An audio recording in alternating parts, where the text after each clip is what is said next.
Hello বন্ধুরা, আমি সুস্মিতা। নতুন আরও একটা ব্লগ ভিডিওতে সবাইকে স্বাগত জানাই।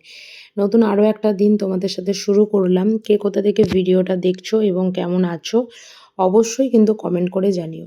তো সকাল সকাল ঘুম থেকে উঠে ওই যে কালকে সব রান্না বান্না হয়েছিল, যদিও মানে বিরিয়ানি করলে সেটা তো রাত অবধি থেকেই যায় বা যে কোনো জিনিস। তো সেই সমস্ত কিছু প্রচুর বাসন আর কি। আর এই রকম বাসন আমি যদিও রোজকার মেজেই থাকি, সেটা নিয়ে কোনো অসুবিধা নেই। তবুও তো কালকের দিনটা খুব ভালো মতনই কেটেছে। আমরা নিজেদের মতন করে একটু ঘুরেছি, আনন্দ করেছি, খাওয়া দাওয়া করেছি, সমস্ত কিছু করেছি। তো যাই হোক, এদিকে চলে এসেছি মানে সকালবেলার যে নিত্যদিনের কাজ সেগুলো। খুশি হোক, আনন্দ হোক, বাড়িতে কাজকর্ম হোক, যেটাই হোক না কেন, কিন্তু কাজ কিন্তু কোথাও গিয়ে থেমে থাকে না। এই হচ্ছে ব্যাপার। এই যে কালকে সমস্ত বেলুনগুলো, এইগুলো সমস্ত কিছু ফাটিয়ে ফুটিয়ে যে ফেলা হয়েছে, সেইগুলোকে এখন সকালবেলা উঠে ভালো করে ঝাঁট দেওয়া হচ্ছে।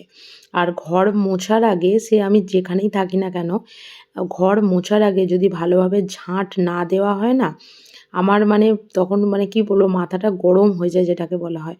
তো যাই হোক, তাই রেগুলার চেষ্টা করি ঘর ঝাঁটটা আর কি ভালোভাবে দেওয়া, যাতে ঘর মোছাটা খুব ভালোভাবে হয়।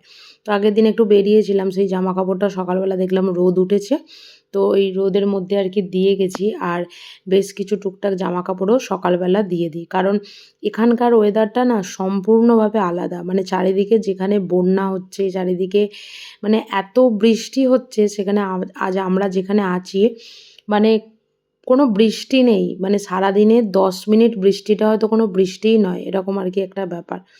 যাই হোক, সকালবেলা একটু কাবলি চানা করব, যেহেতু ভাইয়ের বউও আছে এবং সকালবেলা ব্রেকফাস্টে তো কিছু তো একটা খেতে হবে।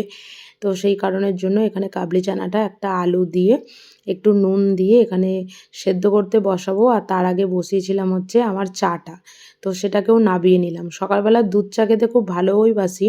বাড়ি থেকেও এলে তার জন্য মানে অপেক্ষা করি দুধ চা খাবার জন্য, কিন্তু ও একটু দেরি করেই ঘুম থেকে উঠবে, আমাকে কালকে রাতে বলেই শুয়েছে।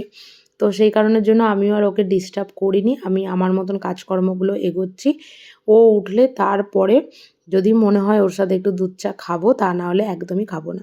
আর এদিকে বড়মশাই ঘুম থেকে উঠে পড়েছে, তো আমি সেই সুযোগে বিছানাটাও তুলে নিয়েছি, কারণ না হলে এই বিছানাটা তুলতে তুলতে একটু দেরি হয়ে যায়। আর এদিকে সমস্ত কাজকর্ম তো ওদিকে কমপ্লিট, আর এদিকে চলে এসেছি কাবলি চানাটা বানাতে। সত্যি কথা বলতে ছোটোবেলায় যখন মামার বাড়ি যেতাম, আমার দিদা খুব কাবলি চানা বানাতো, আর আমার না একদম ভালো লাগতো না। আর যখন বড় হয়েছি তখন তার সাথে সাথে ওই কাবলি চানাটা যখন বাড়িতে রান্না হতো, তখন মনে হতো যে কী বিচ্ছিরি খেতে হবে, কী বিচ্ছিরি খেতে হবে।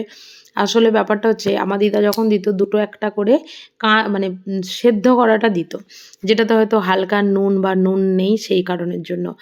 আর পরে যখন বুঝতে শিখেছি যে না, এটা ওরকম নয়, তো এখন খেতে বেশ ভালোই লাগে আর কি। আর সকালবেলার জলখাবার হচ্ছে কাবলি চানা, আর তার সাথে হচ্ছে লুচি। আর লুচি হলে তো মোটামুটি বড়মশাইয়ের খুব একটা অন্য কিছু না হলেও চলে আর কি।